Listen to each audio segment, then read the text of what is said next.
Bismillahirrahmanirrahim. Assalamualaikum warahmatullahi wabarakatuh. Alhamdulillah, dapat kita bertemu lagi untuk kelas kita pada hari ini, di mana kita akan teruskan menyambung pelajaran kita di bawah tajuk sembelihan. Baiklah, untuk tajuk sembelihan pada hari ini, kita akan lihat kepada 3 perkara. Iaitu yang pertama, kita akan lihat alat yang digunakan untuk sembelihan. Yang kedua, kita akan lihat binatang yang halal dimakan. Dan yang ketiga, binatang yang haram dimakan. Baiklah, pelajaran pertama kita pada hari ini, kita akan lihat alat sembelihan. Untuk itu, Sazana, murid-murid Saza, buka muka surat 33 dan tengok poin pada 3.6 iaitu alat sembelihan. Kita akan lihat apa alat sembelihan yang boleh digunakan sewaktu sembelihan.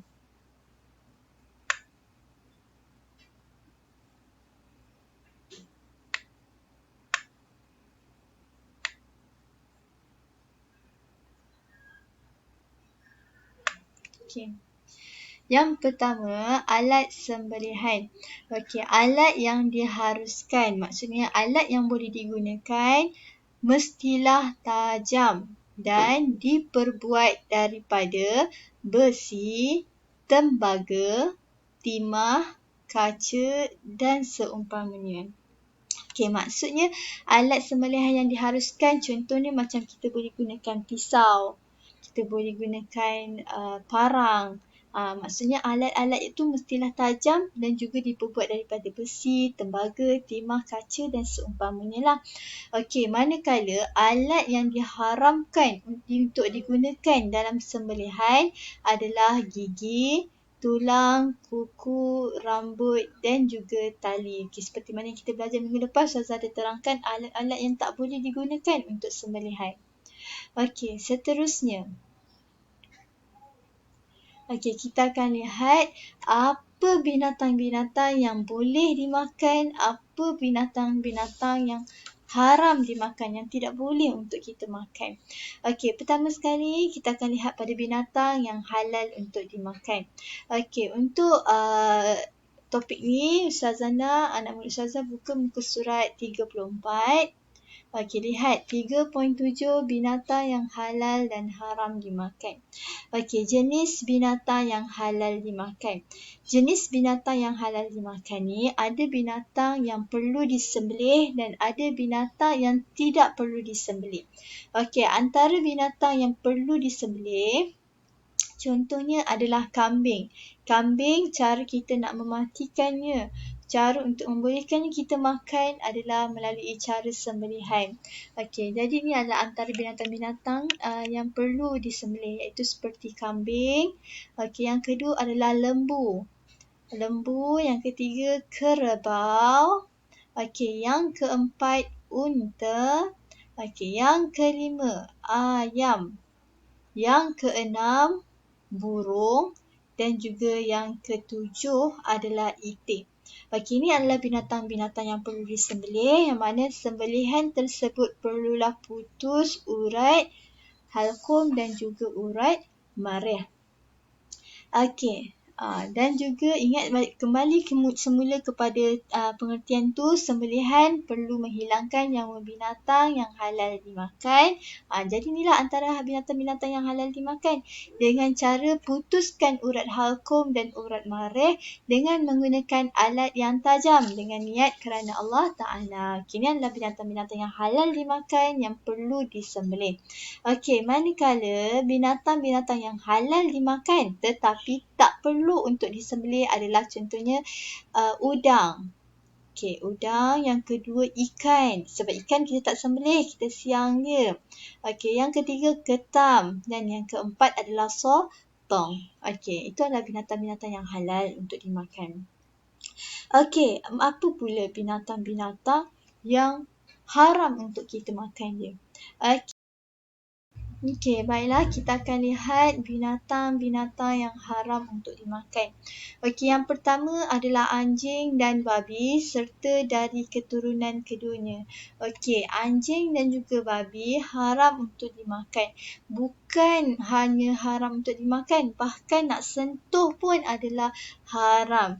Okey, yang kedua, binatang yang hidup dua alam. Seperti katak, buaya, penyu dan lain-lain. Okey.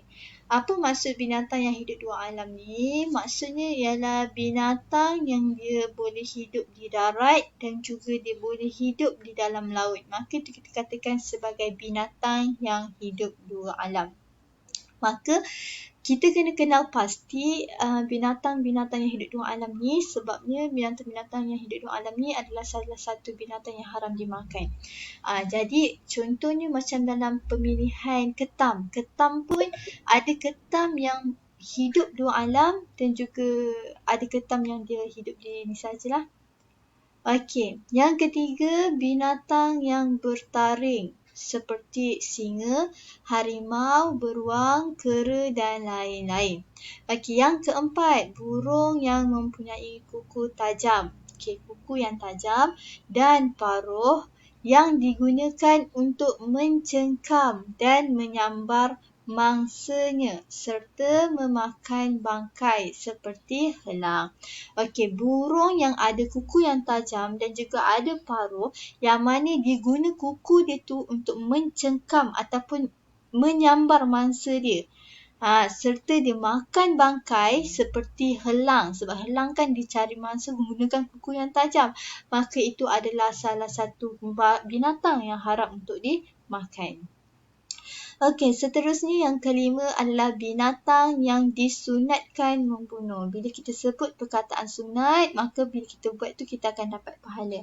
Maka binatang yang disunatkan membunuh, maksudnya bila kita nampak binatang tersebut, kita disunatkan untuk membunuh. Contoh dia ular, kalajengking, lipan dan lain-lain. Maka ianya adalah binatang yang haram dimakan.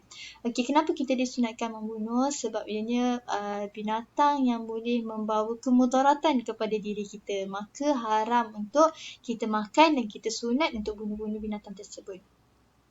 Okey, seterusnya. Okey, ni ada gambar. Okey, yang keenam, binatang yang makan makanan yang jijik. Makan makanan yang kotor. Okey, contohnya macam burung gagak, tikus dan haiwan yang jelas berbahaya, maka adalah termasuk dalam binatang-binatang yang haram untuk dimakan. Okey, sebab tu Allah Subhanahu Wa Taala diletakkan garis panduan kepada umat Islam. Binatang apa yang boleh dimakan dan binatang apa yang tak boleh dimakan. Ada hikmah dia di sebalik garis panduan pemakanan tersebut. Okey, nanti kita akan lihat, insya-Allah pada kelas yang akan datang kita akan lihat apa hikmah kepada sembelihan ni dan juga perkara-perkara yang makruh yang ketika sembelihan. Okey, itu sahaja daripada Ustazah untuk kelas kita pada hari ini. InsyaAllah harap kita dapat bertemu lagi di kelas yang akan datang. Ustazah akhiri kelas kita dengan ucapan Assalamualaikum warahmatullahi wabarakatuh.